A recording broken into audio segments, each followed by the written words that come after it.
आपको पता है पहले एक सेब का पेड़ या एक आम का पेड़ एक सीजन में 700 से 800 आम देता था।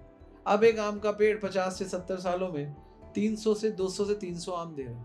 कारण क्या है? कारण ये नहीं है कि फसल खराब, नहीं, क्योंकि हरि नाम कम होता जा, नाम कम होता जा रहा है। आपको पता नहीं है नाम की कमी। हम सोचते हैं बच्चे ज्यादा पैदा करेंगे तो प्रकृति नहीं देगी, मतलब दिक्कत है, बच्चे कम करो। बच्चे कम करने से भक्ति बढ़ाओ। पहले की माता पिता के 6-6 7-7 बच्चे तो सब पलते थे, और अब देखो सब खाते थे बढ़िया। सब लोग नाम लेते थे, राम राम जी, हरे कृष्णा, राधे राधे। इस एक मुख से दो काम करने को बोले गए, हम कौन से दो काम करते हैं? इस मुख से भगवान का नाम नहीं लेते, गाली देते हैं, और मुख से प्रसाद नहीं खाते, गंदी चीजें खाते, इसलिए हमारा मन गलत हो जाता है। ऐसा भजन करो कि एक बार मरो दोबारा जन्म ही ना हो। कौन है भगवान? Jesus Christ says I am son of God, I am not God. Muhammad पैगंबर says I am a messenger of God, I am not God. Krishna says अहम सर्वस्य प्रभो, मैं भगवान हूं।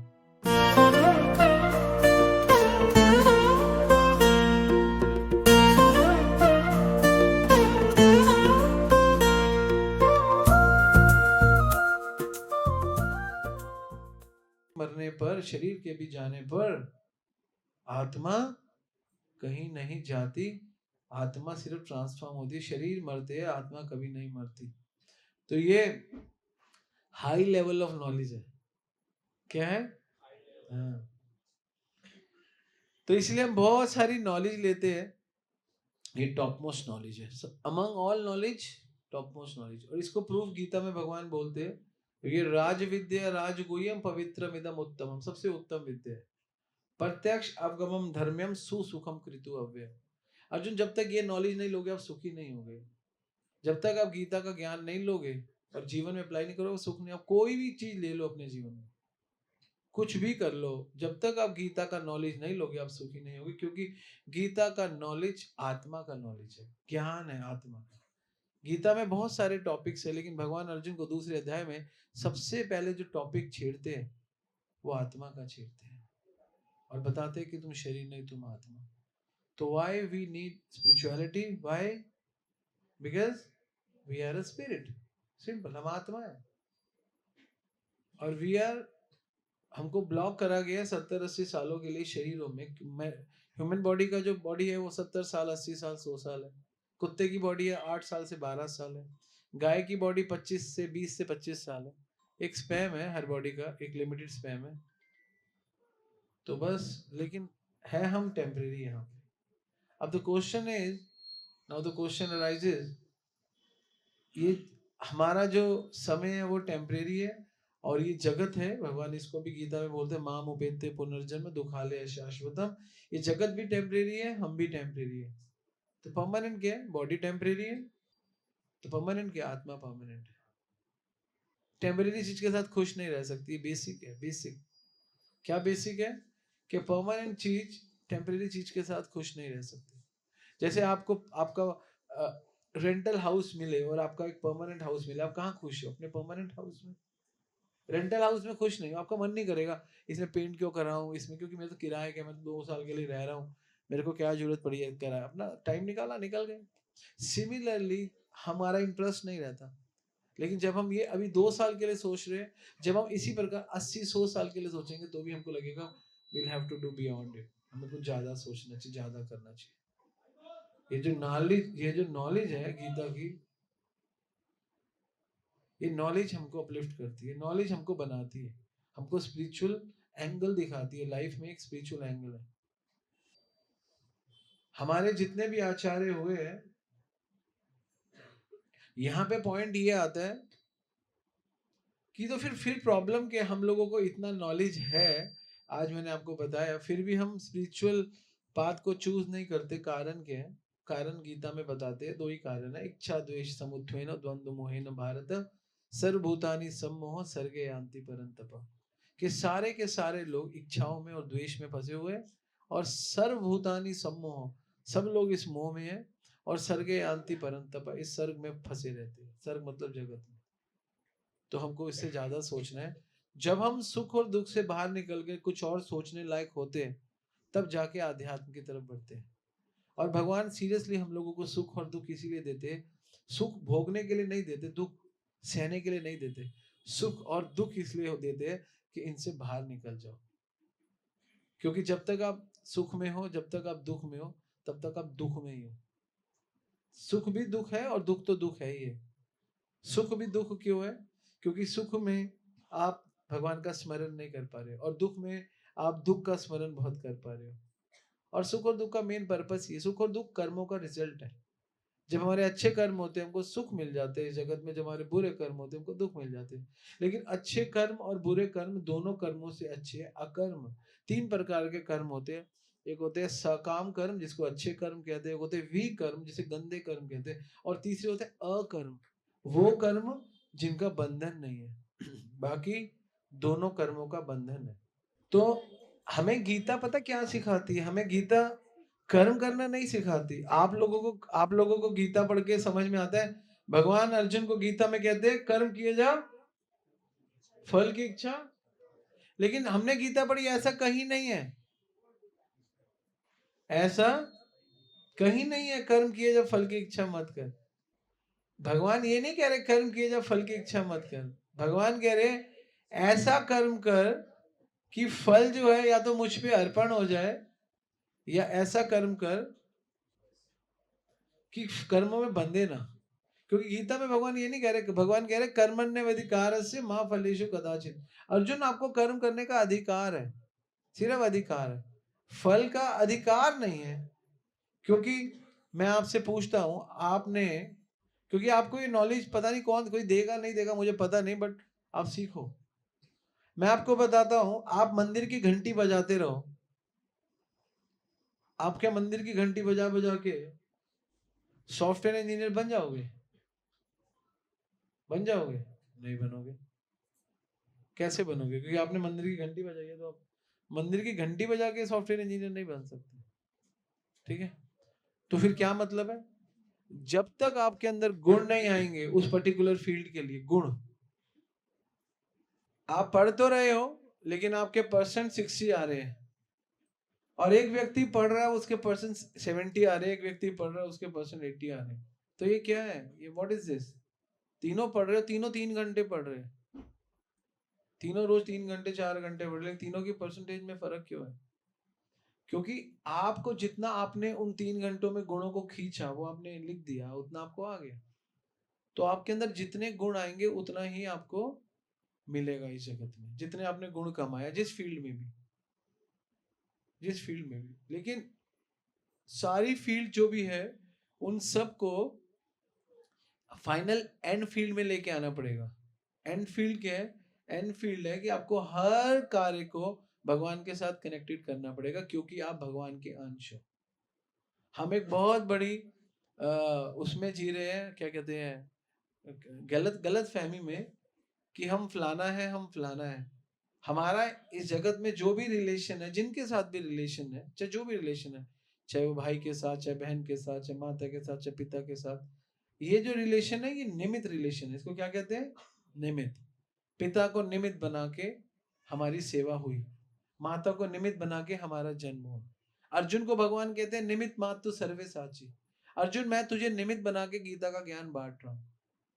वास्तविक में हमारा सबसे निमित्त रिलेशन है, निमित्त। लेकिन दो, गोपाल चंपू में जीव गोस्वामी दो संबंध की बात करते हैं, निमित्त और नित्य। भगवान से हमारा नित्य संबंध है, माता पिता से हमारा 40 साल 50 साल का संबंध है, पत्नी से हमारा 40-50 साल का संबंध है, क्योंकि पहले 25 साल पत्नी नहीं होती, आखिरी 25 साल माता पिता नहीं होते। लेकिन भगवान से हमारा नित्य संबंध है, सनातन संबंध है। सनातन धर्म का मतलब यही है कि वी हैव अ सनातन संबंध विद द लॉर्ड। सनातन संबंध है, इसलिए भगवान कहते हैं ममे वांचो जीव लोके जीव भूत सनातन। जीव सनातन है, यान्ति ब्रह्म सनातन, मैं भी सनातन हूं अर्जुन, इसलिए धर्म भी सनातन है। सनातन का मतलब है ever lasting, we have a permanent relation. हमारा भगवान से सनातन संबंध है। ये सनातन संबंध ही सनातन धर्म है। हम बोलते हैं सनातन धर्म, लेकिन सनातन धर्म बोलने में अच्छा लगता है, लेकिन एक्चुअली मीन सनातन संबंध। और जिसको भूलने की वजह से, हम भूलने की वजह से इस जगत में दुखी है। हमारे पास सब कुछ है इस जगत में, लेकिन सनातन संबंध का अवेयरनेस ना होने की वजह से हम लोग दुखी है। तो फिर हम क्या करें, जो हमारे नैमित्तिक धर्म है, नैमित्तिक रिलेशन है, उनको क्या करें, उनको छोड़ दे। सनातन के नहीं, उनको छोड़ना नहीं है। जो भी चीज, जैसे अर्जुन को जो भी चीज निमित्त हुई भगवान के साथ अटैच कर दी, तो हमें नित्य और नैमित्तिक को अटैच करना है। जो भी कुछ हमें भगवान ने दिया है वो भगवान के संग में रहते हुए नरिश करना है, भगवान की नॉलेज में। तो कैसे पॉसिबल है ऐसा कुछ करना? हमें तो पता नहीं, हमें तो किसी ने सिखाया नहीं, हमें करना क्या है? हमें कैसे अपना सनातन संबंध भगवान के साथ रीएस्टेब्लिश करना है, दोबारा से जागृत करना है। हमारे अंदर है वो सारी कैपेबिलिटी। नित्य सिद्ध कृष्ण प्रेम साबुक साब्य कभी नाय, श्रवण आदि शुद्ध चित्ते करी ले उदय। उदय कर सकते हैं इस चीज को, लेकिन कैसे करेंगे? इस सनातन संबंध को उदय करने के लिए श्रवण करना पड़ेगा, सुनना पड़ेगा, पढ़ना पड़ेगा गीता भागवत को। और क्या करना पड़ेगा? अतः कृष्ण नामादि ना भवेद ग्रामीण सेवन मुखे ही जीवदो स्वयं सुरित। हमें मुख से सेवा करनी है। अतः कृष्ण नामादि ना भवेद ग्रामीण सेवन मुखे ही जीवदो। सिर्फ भगवान की सेवा में अपना मुख लगाना है बस। क्या लगाना है? मुख। मुख से कितने काम होते हैं? 2 काम होते हैं। कौन कौन से? मुख से बोलते हैं और मुख से खाते हैं। तो आपको अगर भक्ति करनी है तो भक्ति केवल 2 ही चीजों से होती है बस। एक तो भगवान का प्रसाद खाने से और एक भगवान का नाम लेने से, बस। और कोई भक्ति नहीं, बाकी सब आडंबर है। क्या है? क्योंकि बोला गया अतः कृष्ण नामादि ना भवेत ग्राम इंद्रिय सेवन मुखे ही जीवा दो। इनसे शुरू करो, फिर आगे आगे गीता भागवत सबसे आगे लेते हो। लेकिन हम इन 2 कामों से क्या, इन दो दो इस एक मुख से 2 काम करने को बोले गए, हम कौन से 2 काम करते हैं? इस मुख से भगवान का नाम नहीं लेते, गाली देते हैं, और मुख से प्रसाद नहीं खाते, गंदी चीजें खाते। इसलिए हमारा मन गलत हो जाता है। ऐसे कहते हैं ना, जैसे खाओगे अन्न वैसा बनेगा। विषय ले अन्न खाई ले, मलिन होइले मन। विषय वाला अन्न खाएंगे तो मलिन होगा मन। मलिन मन ना होइले कृष्णेर स्मरण, और मलिन मन से भगवान का स्मरण नहीं होगा। हम जितने भी इंटेलिजेंट हो, हम जितने भी बड़े हो, लेकिन अगर सबसे बड़े व्यक्ति को नहीं जान पाए तो कोई फायदा नहीं है हमारे बड़े होने का। सबसे बड़ा कौन है? चाणक्य पंडित बोलते हैं सबसे बड़ा वो है जो ये जान जाए कि सबसे बड़ा कौन है, वो सबसे बड़ा है। बस जिसको ये नहीं पता चला कि सबसे बड़ा कौन है, वो बड़ा ही नहीं है। चाणक्य पंडित बोलते हैं कि बड़ा बड़ा बनने का मतलब ये नहीं है कि मेरे को ये आता है। बड़ा बनने का मतलब ये जानो हु इज गॉड। कौन है भगवान? Jesus Christ says I am son of God, I am not God. Muhammad पैगंबर says I am a messenger of God, I am not God. Krishna says अहम सर्वस्य प्रभो, मैं भगवान हूं। अहम सर्वस्य प्रभो मत सर्व परवर्तते इति मत्वा भजन्ते माम बुद्धा भाव समन्विता। जो ये जान जाता है कि मैं सबसे बड़ा हूं, बुद्धा भाव समन्विता, सबसे बुद्धिमान है। भगवत गीता 10वां अध्याय 8वां श्लोक चेक कर लेना। When we accept Jesus Christ, He's a Son of God. When we accept Muhammad Paigambar is a messenger of God, why we are not accepting Krishna as God? ये मैसेज प्रभुपाद जी लेकर गए बाहर के देशों में कि भगवान कौन है? ईश्वर परम कृष्ण सच्चिदानंद विग्रह अनादिरादि गोविंद सर्व कारण कारणम। बड़ा वो है जो बड़े को पहचान जाए, वो बड़ा बड़ा नहीं है। तो समझो, तो ये मनुष्य जीवन में हम बहुत लिमिटेड समय के लिए है, मैक्सिमम 70-80 ईयर्स। इसमें ये पर्पस तो सॉल्व करो, पहले जानो कौन है, फिर उनको प्राप्त करने के लिए क्या क्या करना है वो करो। Otherwise there is no use of human body. कोई है ना, मनुष्य जन्म पाया राधा कृष्ण ना भजिया, जानिया सुनिया विष खाइनो, जानिया सुनिया विष खाइनो। मनुष्य जीवन मिलिया, मनुष्य मनुष्य जन्म पाइया राधा कृष्ण ना भजिया, तो जानिया सुनिया विष खाइनो, तुमने विष खा लिया। अब प्रॉब्लम ये है कि ये नॉलेज बहुत ज्यादा कम हो गई है, लोग देते नहीं है। गीता भागवत का ज्ञान कम हो गया। ये कम हो गया तो इसका फायदा क्या है? मैं आपको इसके फायदे बता देता हूँ। इसका फायदा ये, स्ट्रेस बढ़ रहा है, हॉस्पिटल बढ़ रहे हैं, है ना, साइकेट्रिस्ट बढ़ रहे हैं और मोटिवेशनल स्पीकर्स बढ़ रहे हैं। ये तो फायदा है इनका। सबसे बड़े मोटिवेशनल स्पीकर तो कृष्णा है। अर्जुन को क्या बोलते हैं भगवत गीता? उत्तिष्ठ भारत, खड़ा हो जा अर्जुन, उत्तिष्ठ Bharat. Why you are so sad? उत्तिष्ठ भारत, चित्वेन काट दे, चित्वेन काट दे, चित्वेन संशय योगम उत्तिष्ठ भारत। हे अर्जुन, चित्वेन काट दे, चित्वेन मतलब काट दे, संशय काट दे, संशय मतलब डाउट को काट दे, योगम योग में आ जा, फिक्स हो जा, और उत्तिष्ठ भारत खड़ा। This is the motivational part. This is last श्लोक ऑफ भगवद गीता, 4 चैप्टर 42 श्लोक, चौथे अध्याय का आखिरी श्लोक। This Krishna talk about motivation. He is speaking, you know, he is speaking like motivational speaker.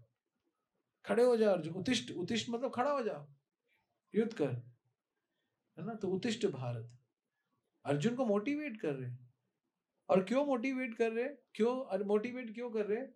क्योंकि अर्जुन को ये समझा रहे हैं कि अपने कर्मों का परित्याग करने से तुमको तुम्हारा अपयश ही होगा अर्जुन, और कुछ नहीं होगा। कर्म करना जरूरी है, और मेरी इंस्ट्रक्शन में रह के कर्म कर रहे हो, तुम्हें दिक्कत किस बात की? यू आर माई फॉलोअर, उत्तिष्ठ भारत। इसलिए हम लोगों को सुख से, दुख से, लाभ से, हानि से, जय से, पराजय से उठना है, और इस जगत में युद्ध करना है। अर्जुन के लिए तो युद्ध रियल था, हमारे लिए युद्ध सिंबॉलिक है। सिंबॉलिक मतलब क्या कहेंगे हिंदी में? सांकेतिक। मतलब हमारे लिए गृहस्थी युद्ध है, लालन पालन, पढ़ना लिखना कमाना, युद्ध ही तो है। We are fighting every day. Arjun के लिए रियल था, वह हमारे लिए सांकेतिक है, हमारे लिए सिंबॉलिक है। क्यों? क्योंकि हमारी एनर्जी जिसमें जाती है, हमारी शक्ति उसमें जाती है, हमारा धन उसमें जाता है, हमारी बुद्धि उसमें जाती है। तो इसलिए हम अगर सुखी रहना चाहते हैं, हम अगर खुश रहना चाहते हैं, तो हमको कृष्ण को अपने जीवन में लाना ही पड़ेगा। और कृष्ण को लाने की मैंने 2 चीजें बताई शुरुआत में। अतः कृष्ण नामादि ना भवे सेवन मुखे ही जीवत, मुख से नाम लो भगवान का। कली काले नाम रूपे कृष्ण अवतार, नाम लेते हुए सब जगत निस्तार। कलयुग में भगवान नाम के रूप में प्रकट, कली काले नाम रूपे कृष्ण अवतार। और नाम लेने से है सर जगत निस्तार, पूरी जगत का निस्तार होता है। आपको पता है, पहले एक सेब का पेड़ या एक आम का पेड़ एक सीजन में 700 से 800 आम देता था। अब एक आम का पेड़ 50 से 70 सालों में 200 से 300 आम दे रहे हैं। कारण क्या? कारण ये नहीं है कि फसल खराब, नहीं, क्योंकि हरि नाम कम होता जा, नाम कम होता जा रहा है। आपको पता नहीं है नाम की कमी। भगवत गीता के 3 अध्याय के 14वें श्लोक में भगवान बोलते हैं, अन्नात् भवन्ति भूतानि, सारे प्राणी अन्न पर आश्रित है। आप लोग किस पर आश्रित हो? अन्न पर। और ये अन्न होता कैसे? प्रजन्यात अन्न संभव। पर्जन्य मतलब बारिश से अन्न होता है। किससे होता है? बारिश से। और यज्ञात भवति पर्जन्य, और यज्ञ करने से बारिश होती है। किससे करने से? और यज्ञ कर्म समुत्व। और कलयुग में जो यज्ञ है वो आपके कर्म है। कौन से कर्म? भगवान का नाम। इसीलिए आप नाम लो, बारिश होगी। नाम लोगे, यज्ञ होगा, यज्ञ करोगे, बारिश आएगी, बारिश होगी तो अन्न आएगा। जैसे जैसे आध्यात्म वीक होगा, सारे संसाधन संकुचित हो जाएंगे। अभी जो आबादी है त्रेता में इससे 2 गुनी थी, और द्वापर में 2 गुनी थी, त्रेता में 4 गुनी थी, सतयुग में 8 गुनी थी, तब भी लोग खुल खुल खाते थे। अब तो आबादी फिर भी कुछ नहीं है, 800 करोड़ कुछ नहीं, मनुष्य 800 करोड़। तब तो 800 करोड़ से ज्यादा तो वानर ही थे। भगवान राम की तो सेना में मिलियन बिलियन बिलियन वानर थे, वो भी खा रहे थे। हम सोचते हैं बच्चे ज्यादा पैदा करेंगे तो प्रकृति नहीं देगी, मतलब दिक्कत है, बच्चे कम करो। बच्चे कम करने से भक्ति बढ़ाओ। पहले के माता पिता के 6-6 7-7 बच्चे सब पलते थे, और अब देखो सब खाते थे बढ़िया, क्योंकि भक्ति थी ना। सब लोग नाम लेते थे, राम राम जी, हरे कृष्णा, राधे राधे। अब लोग बोलते हाय हाय हाय हाय हाय। अब जब हाय हाय होगी तो प्रकृति कैसे देगी? हाय हाय देगी, बाय बाय करेगी आपको। तो इसलिए अगर आप चाहते हो ये प्रकृति दे, अगर आप चाहते हो सब कुछ ठीक हो, तो आपका कंट्रीब्यूशन भी है। तो इससे 2 फायदे हैं आपका भगवान का नाम लेने का। एक तो आप भगवान का नाम लोगे, प्रकृति को शुद्ध करोगे। किसको? जब आप हवा बोल हरे कृष्णा कृष्णा कृष्णा हरे हरे, हरे राम राम राम हरे हरे। कहते हैं जे दिन गृह भजन देखिए, जिस दिन घर में भजन होता है, गृह तो गोलोक भाई, वो घर घर नहीं गोलोक रहता है। आपके घर में अगर कहीं चींटी भी है, उसका भी उद्धार हो जाएगा, आपका तो छोड़ो। आप जो कीर्तन कर रहे हो यहाँ से बाहर जो भी पक्षी कबूतर उड़ रहा है, कौवा उड़ रहा है, उनका भी उद्धार हो जाएगा, उनके भी कितने जन्म कट जाएंगे। 84 लाख योनियां, आपको पता है कितनी योनियां?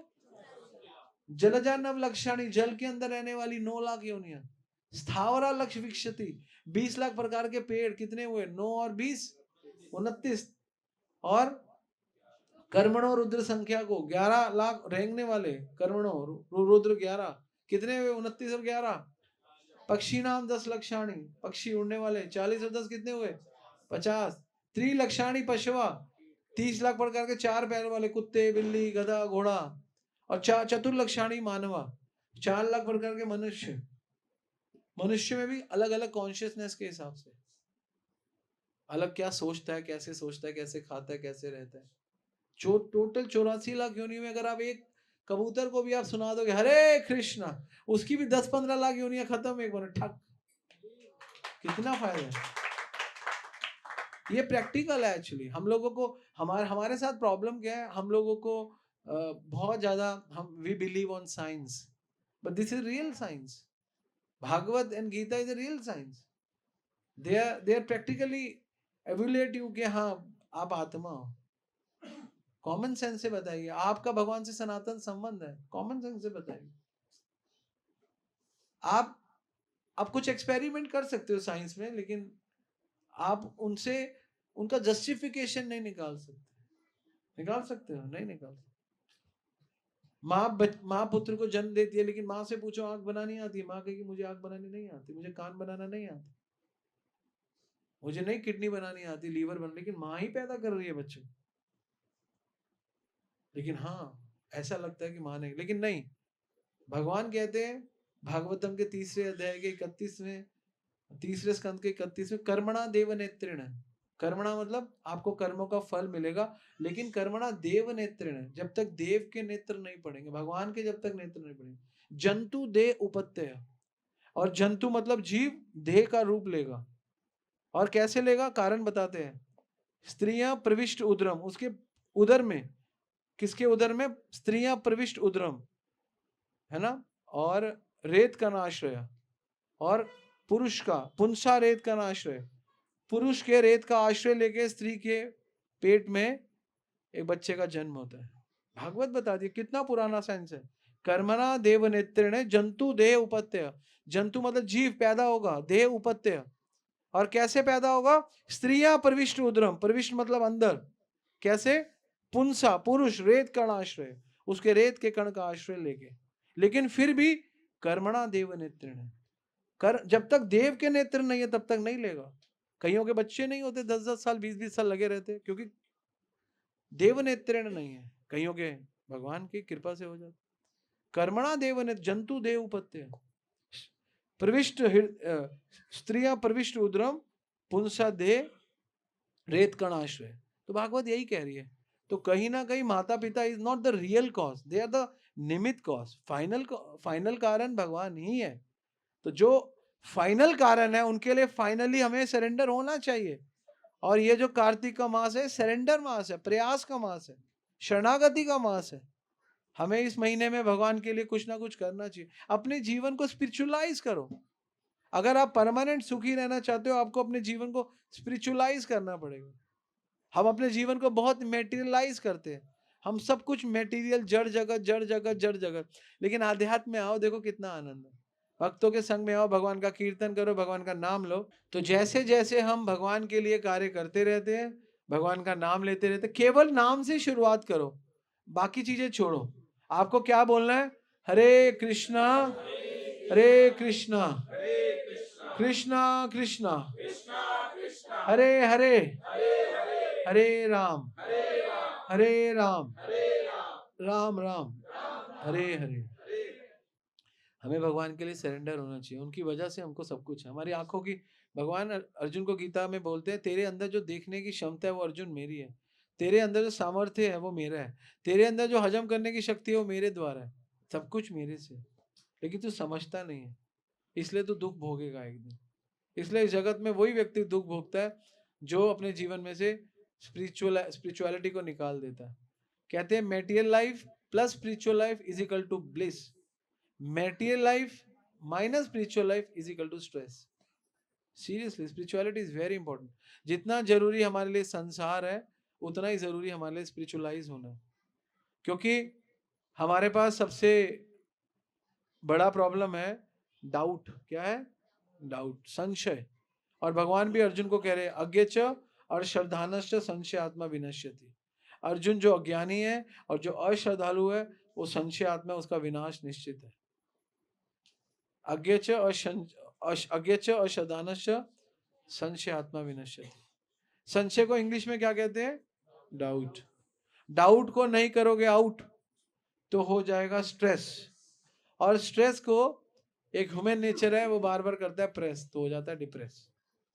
इसलिए ज्यादातर लोग डिप्रेशन में. और डिप्रेशन को ठीक करने के लिए डॉक्टर आपको दवाइयां देते हैं, आपकी काउंसलिंग करते हैं, आपको मोटिवेशनल स्पीकर्स के पास जाना पड़ता है. लेकिन ये प्रॉब्लम डिप्रेशन नहीं है, प्रॉब्लम स्ट्रेस है. स्ट्रेस भी नहीं है, प्रॉब्लम डाउट है. और डाउट को आप केवल एक चीज से आउट कर सकते हो, नॉलेज.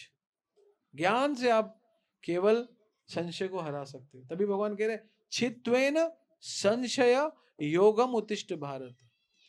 छित्त्वेन, काट दे. किसको? छित्त्वेन संशय. और कटेगा कैसे? योग से, मतलब भक्ति से. और उत्तिष्ठ भारत, अगर आपको उठना है, खड़ा होना है, दोबारा जीना है तो योग में आना पड़ेगा और संशय को काटना. इस जगत में 90% लोग आपको बताएंगे आप डिप्रेशन में हो, ये करो वो करो. कितने साइकेट्रिस्ट हैं जो हमारे पास आते हैं, हमसे काउंसलिंग लेते हैं, क्योंकि वो जितना मर्जी मेंटल काउंसलिंग ले ले, उनको भी स्पिरिचुअलिटी की जरूरत है. और उनको स्पिरिचुअल काउंसलिंग करने के बाद उनके डाउट खत्म करे जाते हैं. जब उनके डाउट खत्म होते हैं तो वो उत्तिष्ठ हो जाते हैं. उत्तिष्ठ तो होना पड़ेगा. तो this is a month of उत्तिष्ठ मंथ. ये महीना कौन सा है? कार्तिक का महीना है. हमारे लिए बहुत सौभाग्य से महीना आता है. और इस सौभाग्य के महीने में आपने सौभाग्यशाली प्रोग्राम किया और इतने भक्तों को बुला के आप दीपदान करा रहे हो. कार्तिक में 5 काम सबको करने चाहिए जो शास्त्र में बताए गए, सबके लिए इंपॉर्टेंट है. पहला, सुबह उठ के स्नान करना चाहिए. कौन कौन करता है? Very nice, very nice. और दूसरा काम, तुलसी सेवा करनी चाहिए. कौन कौन करता है कार्तिक में? Very nice. तीसरा काम, आपको भगवान का नाम लेना चाहिए. कौन कौन लेता है? Very nice. और चौथा काम, आपको गीता भागवत पढ़ना चाहिए, सुनना चाहिए. कौन कौन करता है? चलो एक दिन तो आपने किया करते. पांचवा काम, भगवान को दीप दान करना चाहिए. ये 5 काम कौन कौन करेगा? 2 काम तो करो, भगवान को दीप दान करो पूरे कार्तिक में बचे हुए 10 दिन, और भगवान का नाम लो. और तीसरा काम, सुबह उठ के फटाफट स्नान करो. और चौथा काम भी कर लो कि गीता भागवत भी पढ़ लो और तुलसी सेवा भी हो जाए तो कर लो. बहुत सुंदर है कार्तिक का महीना. हमको हमको एनलाइट करता है, हमको एनलाइटिंग में लेकर आता है. हम, क्योंकि हम तो आत्मा है ना, हम तो शरीर नहीं है. हम उसके लिए कुछ नहीं करते. जैसे शरीर के लिए क्या चाहिए? भोजन. और आत्मा के लिए क्या चाहिए? भजन. केवल भोजन without bhajan is not helpful. भोजन along with bhajan, bhajan along with भोजन, दोनों टुगेदर. हमें जितने भोजन की जरूरत है उतना ही भजन भजन की जरूरत है, और जितना भजन की जरूरत है उतना ही भोजन की जरूरत है. हमने अपनी लाइफ में से भोजन को बड़ा बना दिया, भजन को छोटा बना दिया. मैं कहता हूँ बेशक छोटा ही बनाओ, लेकिन भजन को बनाओ तो सही. जीवन में आपको आनंद मिलेगा. आप नाम लेकर देखो तो सही, आपको आनंद आएगा, आपको थोड़ा सा कॉन्फिडेंस आएगा. आपको, आप रियलिटी से दूर क्यों जा रहे हो? अभी हम यंग है ना, हम इस बारे में सोचते नहीं है कि भाई प्रभु जी आर टॉकिंग अबाउट हम आत्मा है, will die one day. But this is reality. अगर यंग एज में इसको एक्सेप्ट कर लोगे तो ओल्ड एज में ना बहुत दिक्कत नहीं होगी एक्सेप्ट करने में. सीरियसली, ये जो भक्ति करना है ये शूरवीरों का काम है. ये ये जवान बुद्धि के लोग करते हैं. चाहे उनका शरीर बूढ़ा हो लेकिन बुद्धि जवान है, वही ये काम कर सकते हैं. क्योंकि ये रियलिटी है. 2 चीजें सत्य, बाकी सब झूठ है. बताओ कौन? एक भगवान और एक मृत्यु. बस 2 चीजें. कौन सी 2 चीजें सत्य है? भगवान और मृत्यु. अगर हमने समय पे भगवान को नहीं पकड़ा तो मृत्यु को पकड़ लेंगे, मृत्यु हमें पकड़ लेगी. लेकिन अगर हमें समय पे भगवान को पकड़ लिया तो मृत्यु हमें नहीं पकड़ेगी, हम मृत्यु को पकड़ेंगे. और बार बार मरने की कोई आवश्यकता नहीं है. ऐसा भजन करो कि एक बार मरो दोबारा जन्म ही ना हो. पुनरपि जननम पुनरपि मरणम पुनरपि जररि जठने शरणम ए संसारे बहु दुस्तारे कृपा करो पाहि मुरारे। बार बार 84 लाख योनियों में आना, अलग अलग। आपको पता है माँ के गर्भ को नरक बोला गया है। बच्चा 9 महीने माँ के गर्भ में उल्टा लटकता है, अंधेरे में, काल कोठरी में। मैं आपको एक कमरे में बंद कर दूं 9 महीने के लिए, आपको क्या फील होगा? और वो तो एक कमरा फिर भी बड़ा है, माँ का गर्भ तो इतना सा है। बच्चा रो के बाहर क्यों आता है आपको पता है? भागवत पढ़ो तो पता, क्योंकि बच्चा इतना डरा हुआ होता है माँ के। अब बच्चों को क्योंकि वो इतना अंधेरे में नहीं रह सकता, जीव का लेवल नहीं है उतना रहने का, इतना रोता रहता है। अब भागवत पढ़ो, आपको पता चलेगा। कपिल मुनि और देवहूति 3रा स्कंद पढ़ो, उसमें पूरे 1 महीने बच्चे की ये स्थिति है, 2 महीने में, 3 महीने में। और फिर जब उसको 7वें महीने में कॉन्शियस, फिर भगवान से प्रे करता है, मैं पक्का, मैं आगे से ऐसा नहीं करूंगा, मैं आपका भजन करूंगा। बाहर आता है, फिर माया में आके भूल जाता है। हमें भगवान से कनेक्शन रखना चाहिए, और भगवान से हमारा सनातन संबंध है भाई, सनातन संबंध है। यही तो हमें जागृत करना है बार बार। ये साधु लोग आपको यही जागृत कराने आते हैं, और नाम के माध्यम से जागृत होगा। साधु आते हैं, कुछ भी झूठ बता के जाएंगे, है ना साधु का काम। साधु सत्य बताए, साधु को अपने से नहीं जोड़ना, साधु को सबको भगवान से जोड़ना, भगवान के नाम से जोड़ना। जो अपने से जोड़ता है वो साधु नहीं, स्वाधु है। He is not the right Sadhu. Sadhu means थोड़ा टाइट होना चाहिए, सत्य बोलने वाला साधु है। कहते हैं गुरु, वैद्य और मंत्री को कभी झूठ नहीं बोलना चाहिए। 3 लोगों को, किनको? गुरु, अगर गुरु, साधु, गुरु, वैद्य और मंत्री झूठ बोलेंगे, तो अगर वैद्य झूठ बोलेगा तो शरीर का नाश हो जाएगा, मंत्री झूठ बोलेगा तो राज्य का नाश हो जाएगा, और गुरु झूठ बोलेगा तो आत्मा का नाश हो जाएगा। इन तीनों का कभी सत्य बोलना चाहिए। कोई फर्क नहीं पड़ता, उनकी पब्लिसिटी हो रही है, उनके क्लाइंट बन रहे नहीं बन रहे, जो एक्सेप्ट करने वाले 100 में से 2 भी तो राइट है। बोलो सत्य, झूठ मत बोलो, है ना? सत्यम परम धीमहि, सत्य ही परमेश्वर।